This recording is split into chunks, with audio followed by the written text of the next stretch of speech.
It's time for stock picks. We've got a lineup from different corners of the market today. Energy with ExxonMobil, tech with Microsoft, and the beverage sector with Coca-Cola.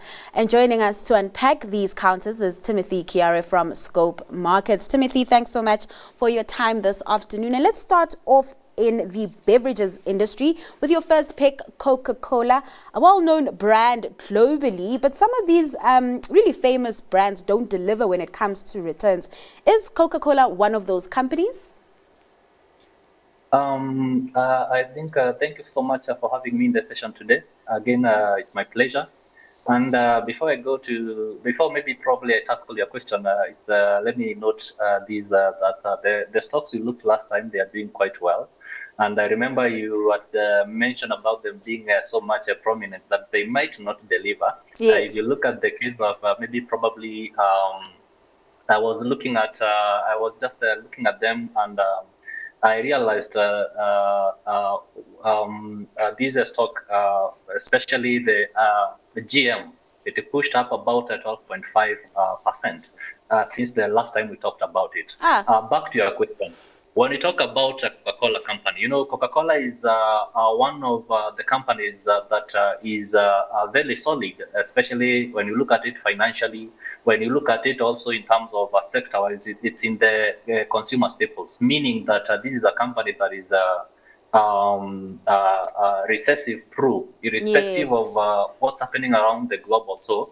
Yeah, I can say this is not one of those companies that maybe you might anticipate not maybe to give a result.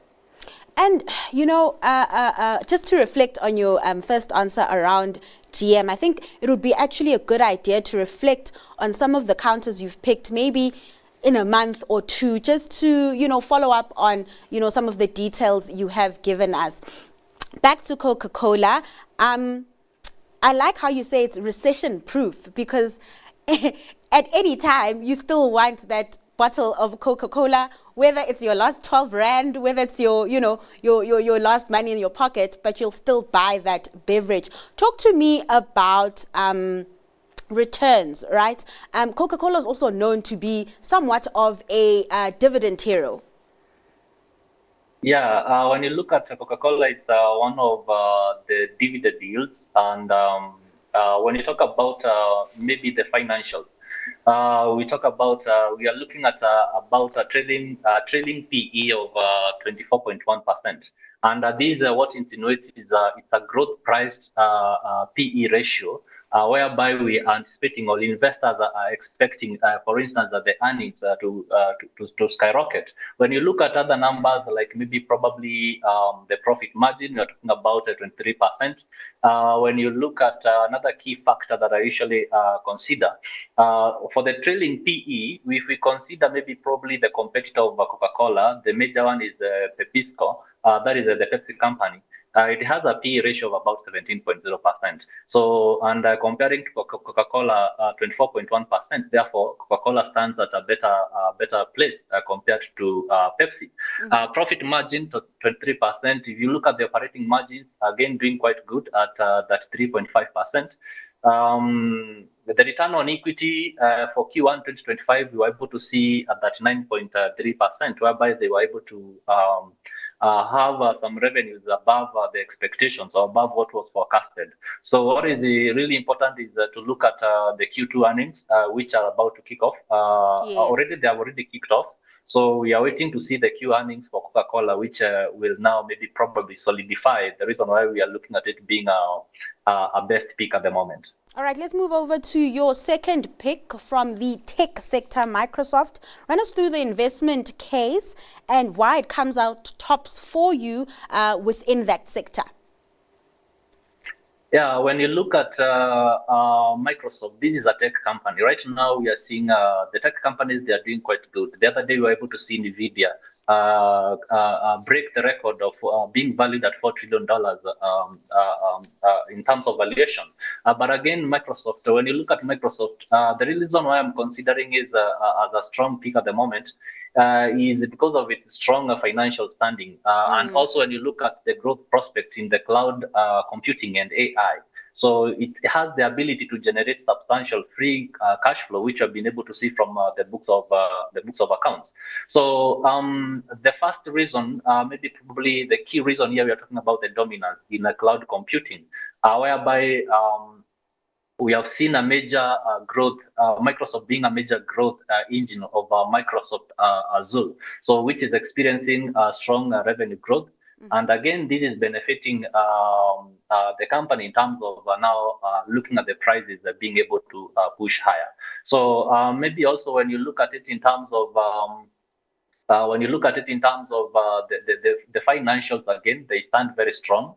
We are talking about a market cap of 3.7 trillion. I think this is the second after Nvidia, trailing PE of 38.8%. So this PE might maybe probably insinuate being expensive or probably overvalued. But again, when you look at the technicals, this PE to me suggests high growth expectations for this particular Microsoft company. And those high growth expectations, of course, on the back of the AI boom. So talk to me about how you rate Microsoft's AI strategy in particular. The group, of course, has that good in with OpenAI, the stake there. They're also increasing their AI spend. And this despite, the concerns that were doing the rounds earlier this year, hitting markets, after the whole DeepSeek situation.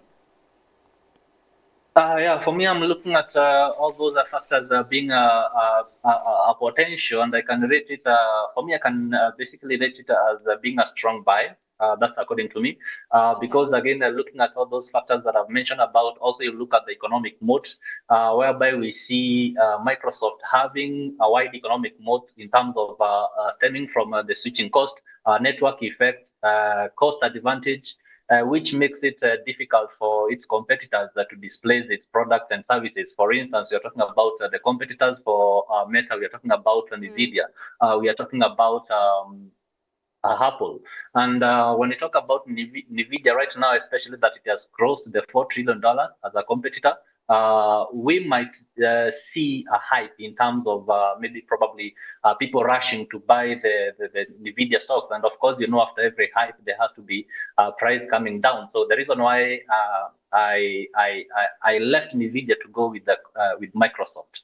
Okay, let's take a look at your last pick in the energy sector. A company, I guess, that has a right to win in the current circumstances. Definitely seems like it's ExxonMobil, especially with Trump's drill, baby, drill rhetoric. Take us through, your thoughts around ExxonMobil. I know this is quite maybe probably with the tariffs ongoing. Trump getting into the tariff thing again, we are looking at a deadline of August 1st. But again, when I look at ExxonMobil, I currently see it as a potential attractive stock for several reasons. Number one, I'm looking at it being a good pick in terms of a solid dividend yield, because it offers a dividend yield of about 3.9%, which is an attractive, especially to income-seeking investors. When we talk about, again, when you look at the strong growth potential, it has a very strong growth potential. An average of about, it has been growing with an average of about 9.6% annually in terms of earnings. And therefore, for me, if it continues, I'm looking at a scenario whereby if it continues that kind of a projection, then it becomes quite a good company to look at. Again, even amid the tariffs, we have been able to see ExxonMobil management look at ways whereby they can be able to reduce their costs. So they have been really actively working to reduce its break-even cost.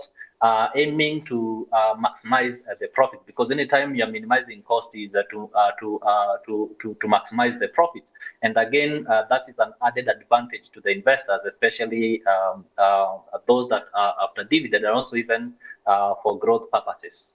All right, let's leave it there. Timothy, thanks so much for your time taking us through your analysis of ExxonMobil, Coca-Cola, and Microsoft. And that was Timothy Kiarie from Scope Markets.